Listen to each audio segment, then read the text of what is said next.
What are you drinking or eating, by the way? What do I you just have had today? water today.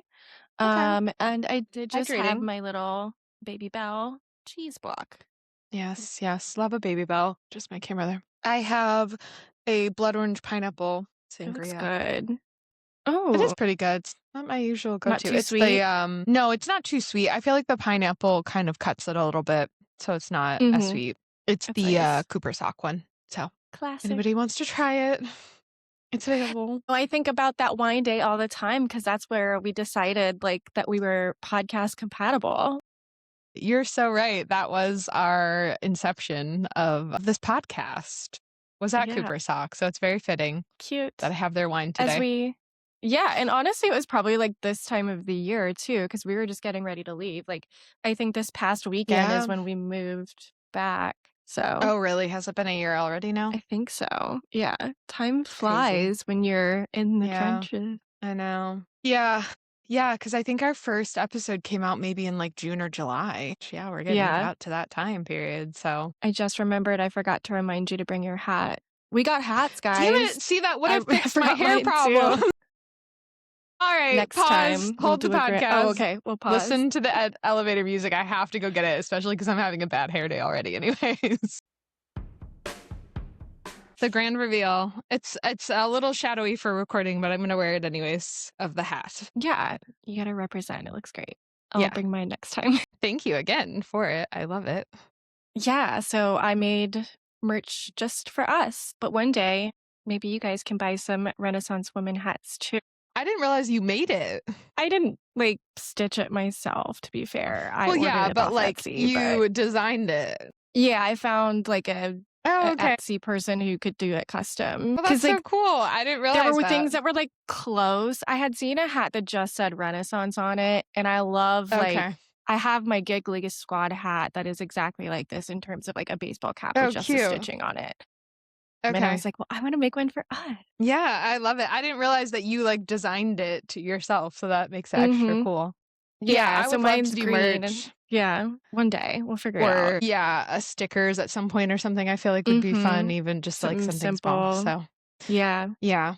I Okay. love that. Well, we'll have to keep that in mind because that would be fun. So today we're switching over from everyday life of an ancient Egyptian citizen to the people who were at the top of the civilization. So pharaohs, we're going to talk about some pyramids today, and then we're going to get to modern day Egypt eventually as well. Exciting. So, what was a pharaoh? So, a pharaoh was both a religious leader and a head of state. So, they kind of operated in like a monarchy, I suppose, in a way, but also like a theocracy, if we remember Mm-hmm. from our political ideology episode. So they were over the religion, but they were also over the all the governing bodies as well. And so as the religious leader, the pharaoh was considered a divine intermediary between God and the people. So he basically like the Pope. Like he is speaking for, he or she, we'll get to, is speaking for God, and what they say is like the word of God at the time, or gods, I should say. And so the pharaohs made laws. They were the ones who decided if they were going to wage war, collected taxes, and they owned all of the land in Egypt. So nobody owned any of their own land at the time. It was all fell under the pharaohs. And the pharaoh held two titles. One was Lord of Two Lands, which referred to that upper and lower Egypt that we talked about last time. And then high priest of every temple, just indicating again that they were the highest authority over all of the religions in the area, or all the religious bodies in the area. That's fun. It reminds me of like when Daenerys Targaryen gets like introduced and she's like Slayer of Dragons, you know, Queen of Thrones, whatever. Did you ever watch it? I don't know because I've never seen. I could tell by What your is it face called? that you were just Game of like, I got Thrones. nothing. I was like, Game of yeah. Thrones. Sure. I have heard something about that. I probably have heard that quoted somewhere, but Yeah. I've never seen the show, so I can't Fun. relate. Sorry. Fair.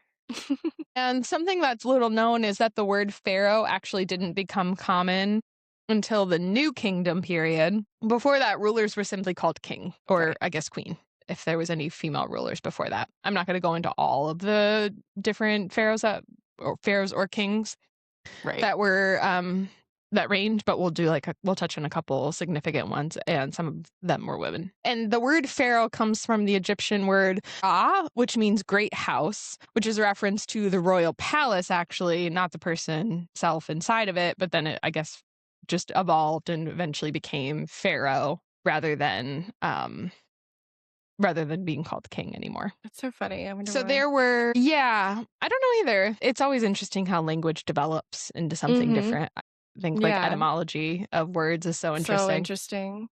interesting. So altogether, there were 30 dynasties holding more than 170 kings who ruled Egypt for about 1,000 years or 3,000 years, like we talked about last time.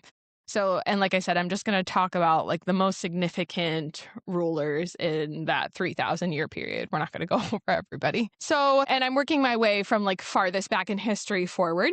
So we get a bit of a timeline and like an idea of how things worked as well. So the first one that I'm going to touch on is Narmer, is what he's called in his birth record, but then Menes, Menes, is what is on like the record of his name as king. So they think that he went by, or he was originally called Nemer, but then as he became king, he had like a second name that he took on, which was Menes. And he's known as the unifier.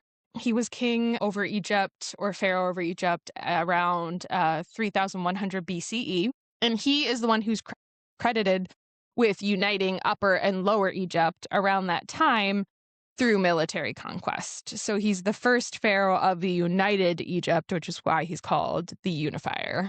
And Egyptologists believed that the name Menes and Narmer, like I said, is referring to the same ruler because Egyptian kings at the time often had two separate names. So they had like a birth name and then... Yeah, why not? And it's kind of like...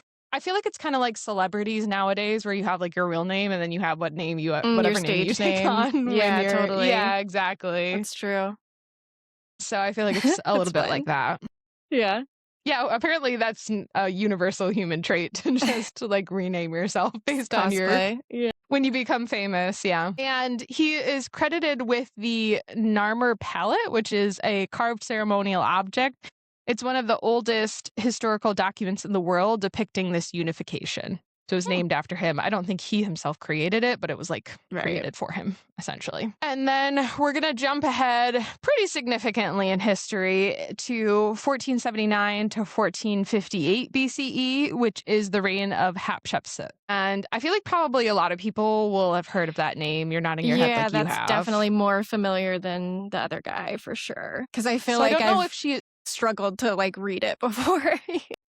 Oh yeah, the complexity. It's kind of fun to say. Yeah, it is a little difficult. A lot of them are difficult. So I'm sorry if I'm butchering them. If anyone's from Egypt and is judging me for like my terrible pronunciation. So she is obviously, like we've been talking about, she is a queen who became pharaoh. And she started... What happened was she was married to Thutmose II, and they had a child together, Thutmose III. And when Thutmose II died, she was his second wife, so she was a less significant wife. She was almost like more of a mistress, even though she was technically his wife. But she was just not seen as a high status as his first wife. But him and his first wife didn't have any heirs, so then her son became the heir by default. And so but when Thutmose II, her husband, died, her son was very young. So she took over as co-regent with him, essentially for him, because he was too young to reign. And then she ended up being the sole ruler for basically about 20 years. Okay, yeah. Lucked out. So... yeah, and he was very young. So, I mean, he was still fairly young when he took over. But so because she was the second wife but the only option for an heir, the reign of her son was a little bit tenuous. He was so young. There was opportunity for someone to kind of coup and take over because he wasn't as legitimate as maybe an heir would like to be. So she took over to kind of try to solidify that reign and be like, there is a powerful presence ruling right now. Yeah. And her like a reign vacuum. Her reign was really successful. It was very peaceful, like prosperous time in Egypt. Unlike many pharaohs before her, she focused primarily on trade. So she led a lot of legendary expeditions to the land of Punt, which brought back myrrh, frankincense, and other goods, which really stimulated like their economy in Egypt. By the way, real However, quick, if I'm looking go for it. distracted or like look away at all, there is a bee. And so I'm just watching it. Do you need to go relocate it and or kill it? I probably should just go ahead If and it's kill not it a because I'll be honeybee? distracted. Okay, all right. We'll be back. Okay, I think we're good. The other day I had to stop a Teams call with our accounting controller because there was a giant spider crawling towards me in my office. And I was like, yes, excuse me a moment. I have to go kill a gigantic bug. Yeah, it was like a wasp Not the spiders or or bugs, but something. And I was like, I'm not going to mess around with that. I don't want to deal yeah, with that today. especially since you're allergic. Exactly. It's really not worth it. So, okay. Where was I? Yeah. Okay. So after her death, her son, Thutmose III, though, destroyed pretty much all or most of any inscriptions or monuments that were in regard to her rule, which seems very petty. How disrespectful. I know. It is. I think that the idea that historians have come up with, it could just have been that he was, I don't know, angry or petty or whatever it is. Yeah. But I think that the idea was that he wanted to stop the thought process of women being able to reign, and especially being able to reign really well, like his mom did, you know? So he, in order to secure the throne for his son, was like, I need to stop this from happening. And so destroyed a lot of that to try to keep that from being in the public consciousness, essentially. Feels a little fragile if you think you can't live up to your mother's legacy, that you gotta delete it. You're not wrong. Or that men in general You're not can't. wrong. Yeah. Yeah. So that's really unfortunate.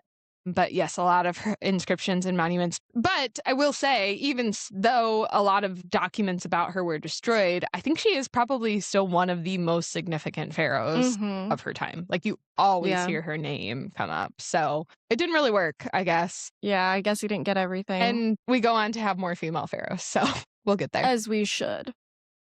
Yes. And one other small side note, like fun fact about the depictions of her at the time, she often had herself depicted in artwork wearing the traditional male pharaoh's false beard and kilt, and which was a deliberate choice by her to try to establish legitimacy with the kind of male iconography of the time. Yeah. I feel like I've heard that before about wearing the beard. Maybe on a show. They had like I don't know, it was like a mask or something that had fake beard looking thing, and that's how she was depicted in a lot of her artwork.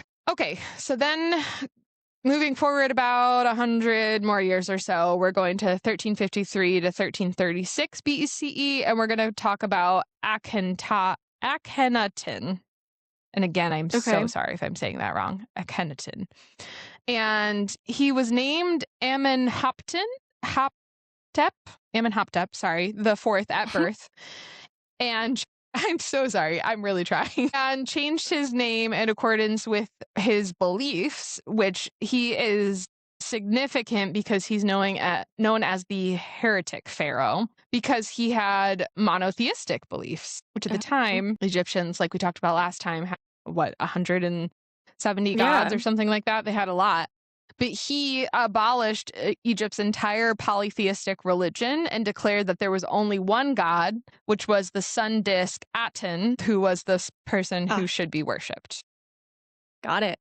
And so he would only worship Aten, and since he's the religious leader of the time, that's what everybody else had to worship. And so the general population of Egypt had to direct their worship to only one god during this time. He also moved Egypt's capital. He moved Egypt's capital to an entirely new city called Amarna. And the Atenist system, named after himself, was what the whole society moved to, which was not well developed in like mythology or afterlife beliefs. And so the Aten, the god, seemed really distant and impersonal for everybody, and they weren't really a fan. It didn't appeal to the Egyptians who had been worshiping this way for thousands of years. Yeah, I feel like their polytheism was like so rich. Yes. You know, in mythos, and yeah, how boring. Yeah. So, unsurprisingly, after his death, Egypt very quickly reversed everything he had done, and they Good. chiseled his name off of monuments because they were Oh so my god. They're like, "See upset ya." about what he did. Yeah. So that was, very, very quickly reversed. And then his son, Tutankhamun, is known as the Boy King. So and he ruled from 1332 to 1323 BCE. So it was a short period of time in which like some random other people kind of took over in between until the son was Mhm. old enough to reign. But Tutankhamun is known as the Boy King because he's the youngest pharaoh to actually take over in Egyptian history when he ascended to the throne at just 9 or 10 years old. Is that King Tut, or is that somebody else? Yes. Yep. King Okay. Tut is what he's more commonly known as. And Tutankhamun became the most famous Egyptian pharaoh of all, which is why I'm sure a lot of us will know his name. But his fame wasn't necessarily the result of any achievements, and it derived almost entirely from the fact that in 1922, we discovered his tomb. Mhm. And it was one of the greatest archaeological finds of the 20th century because most tombs during that time had been looted in Mhm. a long, long time before anybody in the 1900s got to it. So a lot of what we know about Egypt, about ancient Egypt today, comes from the tomb because everything was so perfectly preserved. It was nearly completely intact that there was all of these artifacts and things that we could discover about the culture from his tomb, and that's why he's so famous today. Yeah. Yeah, I feel like I've definitely watched, like, documentaries on that. Yeah. Yes, I have too. It's very Or, cool. like, Nat Geo, yeah.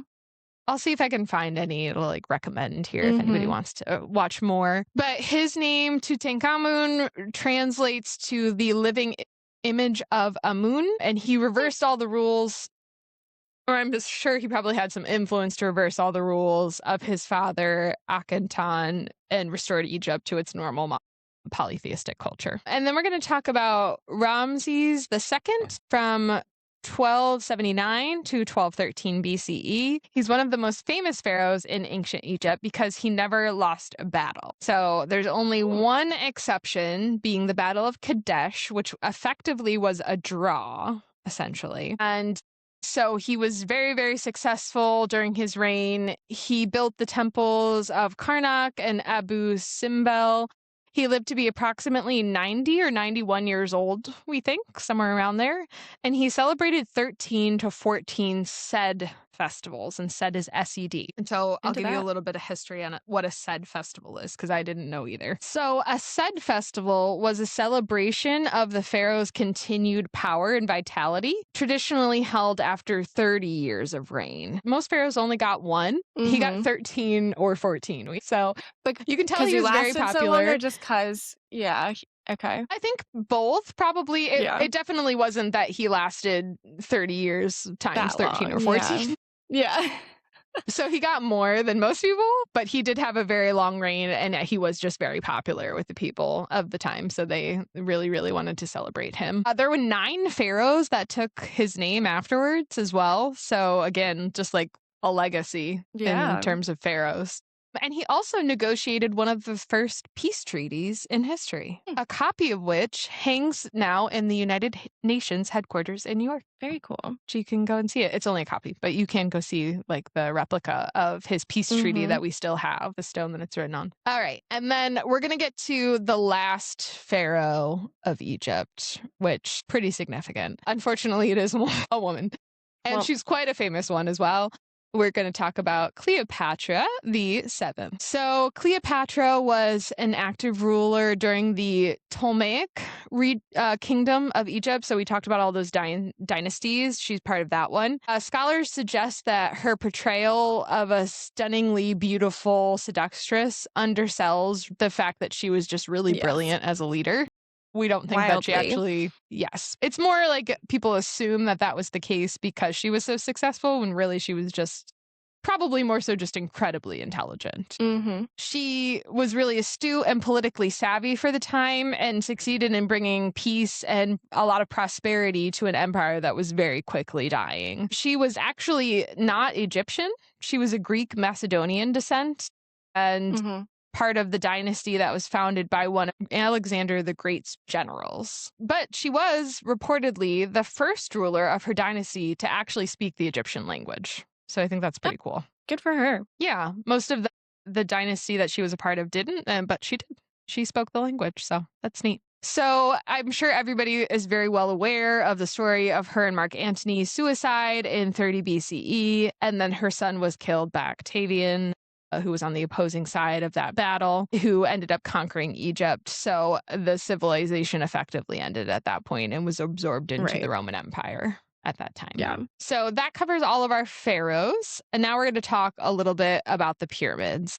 And I know we've talked about, you and I personally have just talked about this before.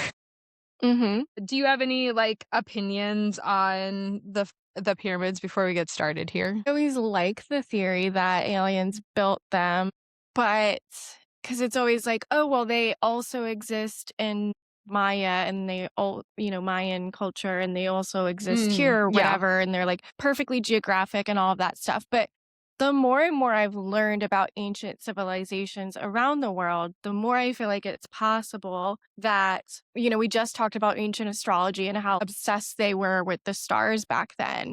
It totally makes sense that humans could Mm, come up with whatever algorithm, Fibonacci, whatever design, that they did to line up with like the sun or whatever. And that we've seen the same yeah. ideas spontaneously spur up in places halfway around the world also. So like the more I've dove into that recently, the more I do feel like, yeah, it was just us.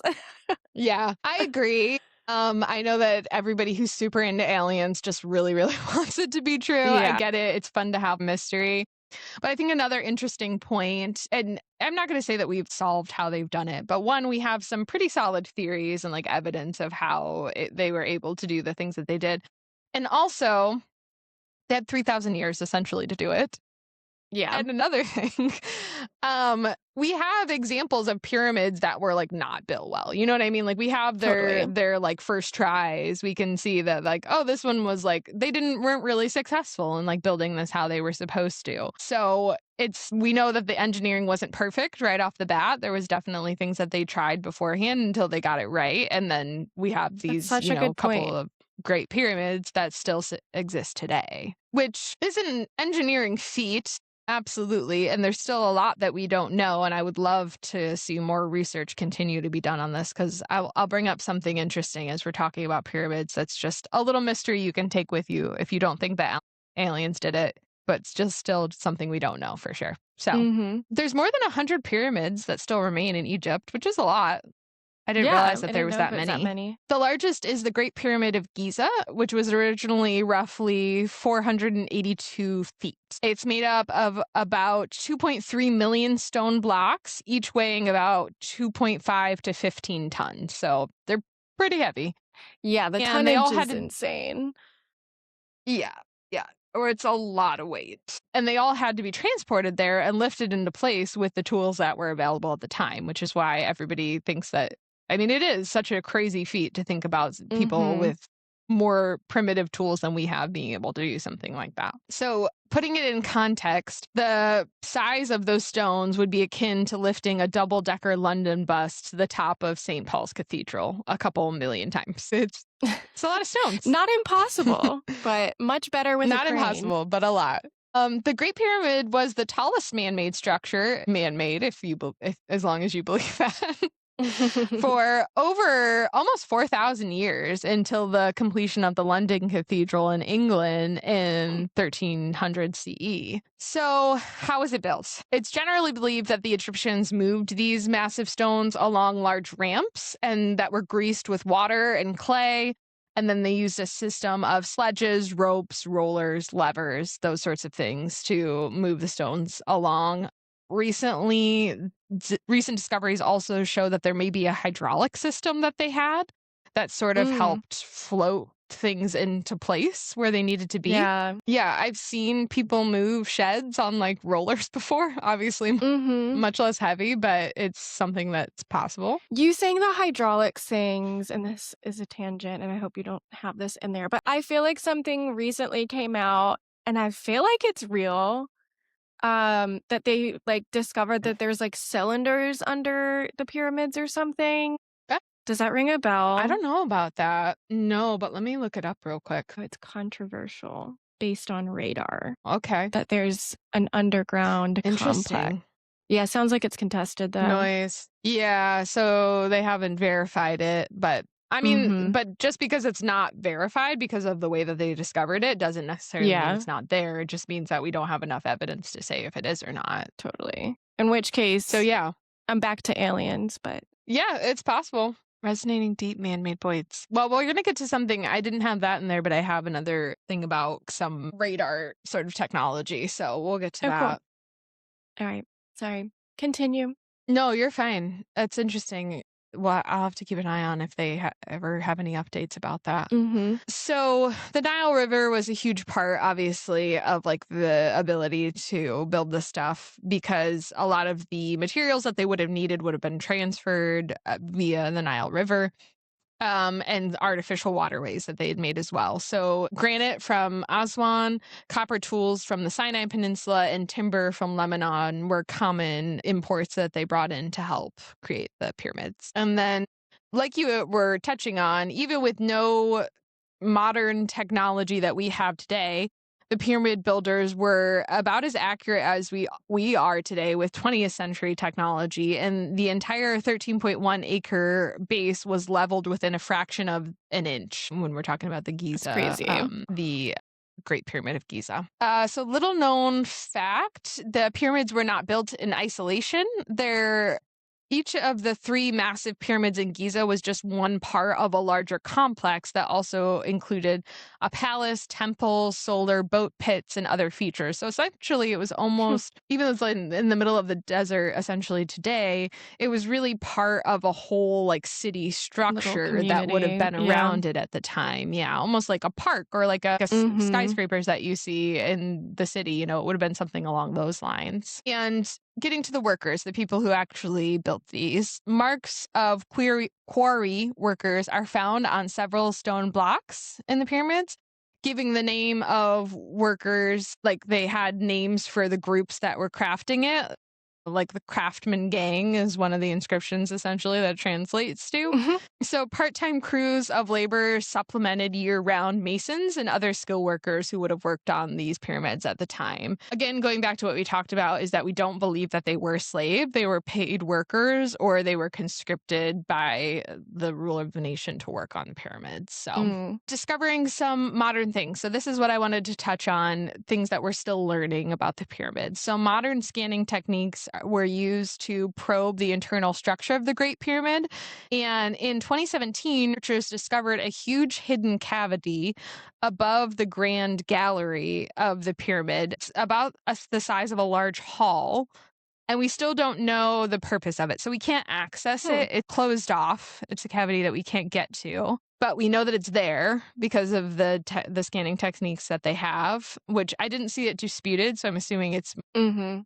more accurate than whatever radars they were using for the pillars. But you can research it and look. It's just like a random little side cavity that's off of like Oh. the main center. And we don't know what it's for, why it's there. It could be structural, like maybe it was just something that was important to make sure that everything stayed in place. Or it could have been used for something we just don't know. And we can't find out without degrading the pyramid Right, itself. which So we will not do. Yeah, I mean, it sounds yeah. like a job for Indiana Jones, but It does. It he's getting definitely old. does. Maybe there will be a second coming of Indiana Yeah. Jones who will can find out for us. And like you were touching on with astrological like precision and astronomy, during the summer solstice, the sun sets precisely between the pyramids of Khufu and Khafre as seen from the Great Sphinx. So it's very Mhm. accurate to astronomy and the Mhm, and I position think of the that the sun. Mayans have something similar. Yeah. Technically, even the Stonehenge has Yeah. something alignment with the solstice. Yeah, I think there's one structure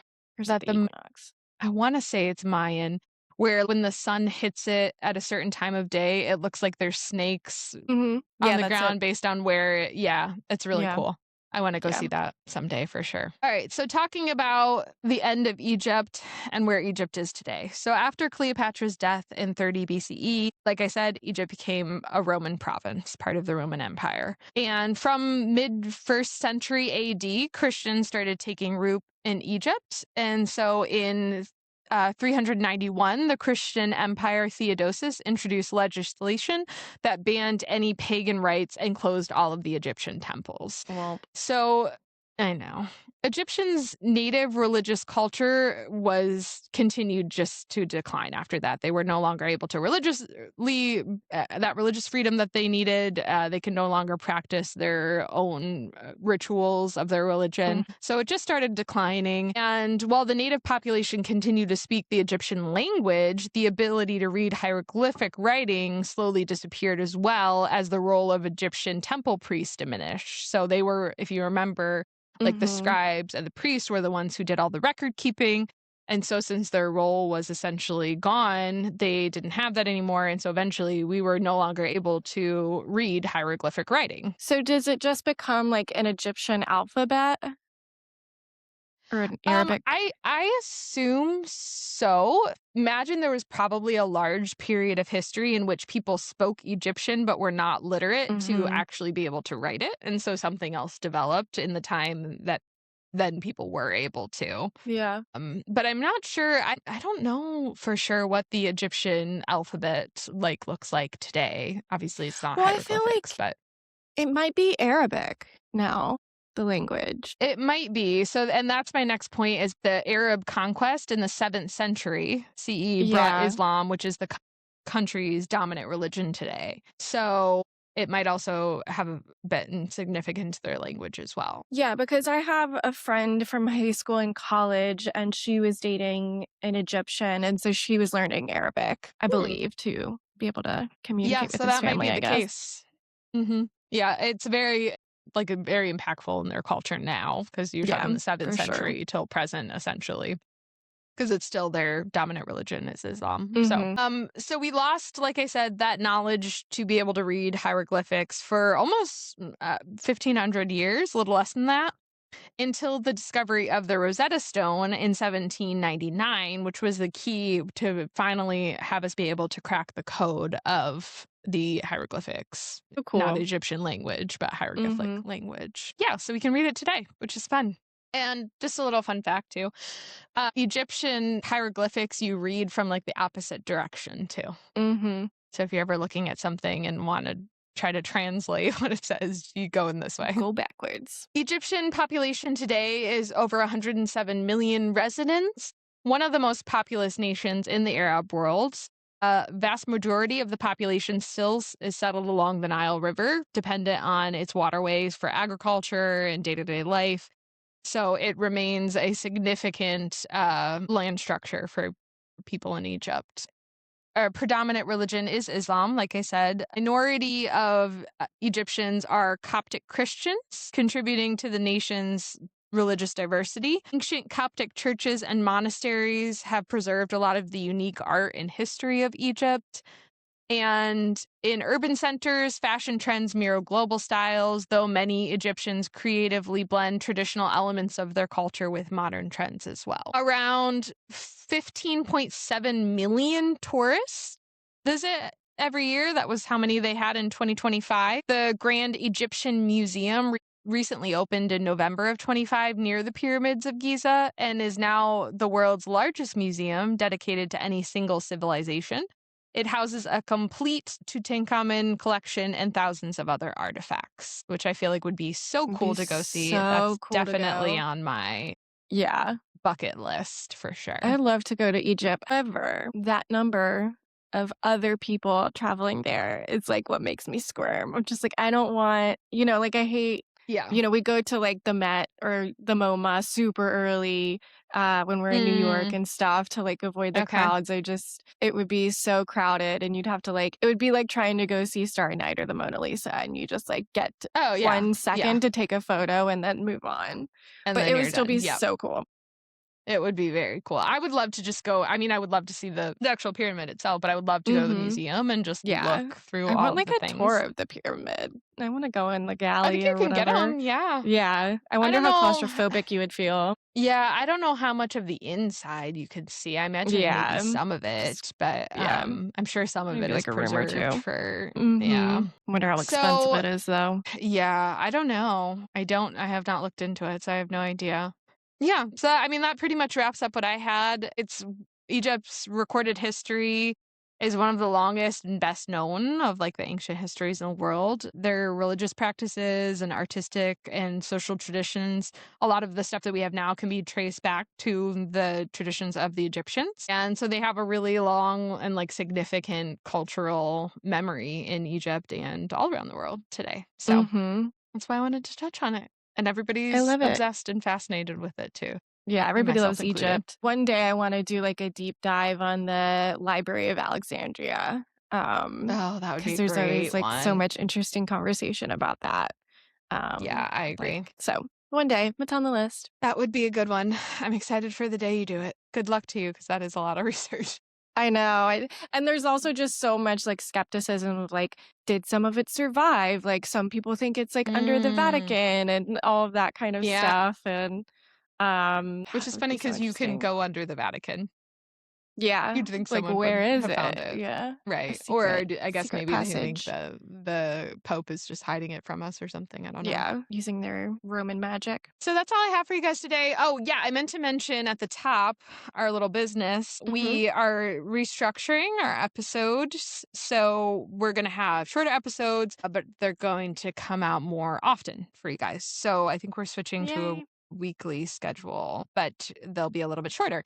So we're hoping that this format works better for you guys so that you don't have to try to consume such a huge chunk of information all at one time. So this is our first week doing it. Give us your feedback if you like it or not, or give us any comments on things that you want to hear about in the future. We'd love to hear what you guys are interested in. Otherwise, if you liked the show, you can give us a rating on whatever podcast platform you're listening on. You can go to our Instagram and leave us some comments on our posts there.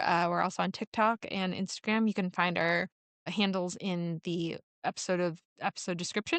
But other than that, I think that's all the business we have. So we Yeah, will see you guys next week. how exciting. See you then. Bye. Bye.